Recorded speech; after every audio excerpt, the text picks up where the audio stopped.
This project I've been working on for the last 4 or 5 years, piloting away from revenue. And ultimately now we're about to launch it into market. And in addition to that, what we've decided to do is we've included what we call the Gautrain experience. So you can travel with a bus with a whole lot of people. You can travel with a minibus, you can travel, but if you want to go borrowing an agent, you need to go to a meeting. You will, through our app and our capabilities, be able to travel on our e-hailing services. Now, we're also going into heavy green technologies.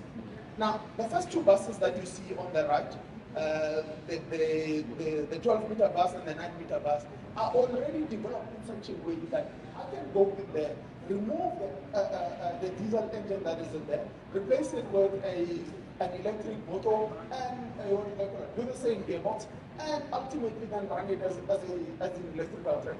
We can run it as a hybrid, we can run it as a fuel cell train, and it is already developed like that. This is the important issue. When you go towards green, you gotta think of lifetime evolution. And where do you want to go ultimately?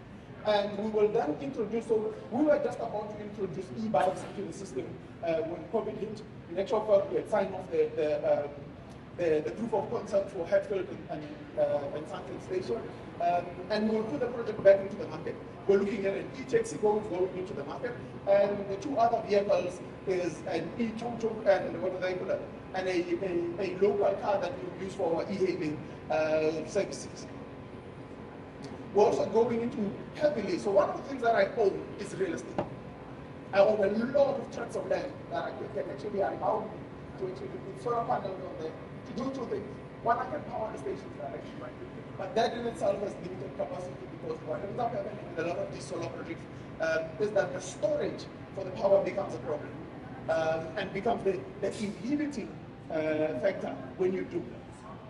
Now, but you can actually still use the same power to produce your own hydrogen, which allows you to then store the energy and then burn it back as what do they call it, in your constant state fuel cells that are stationary in stations.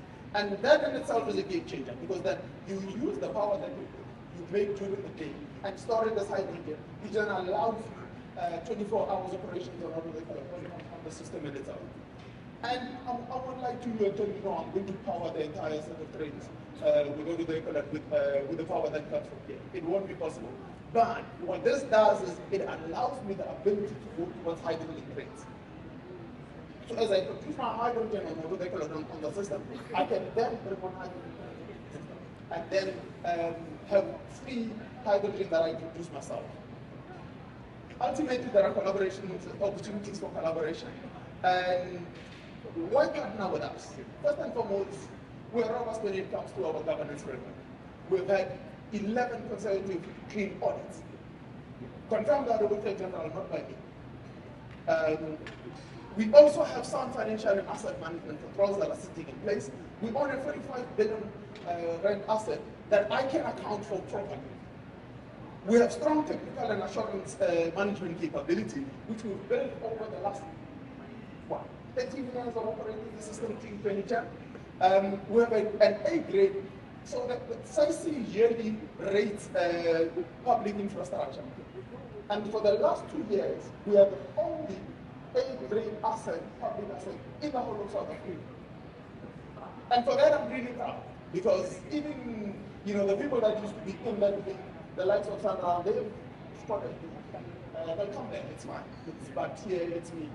I'm busy with it.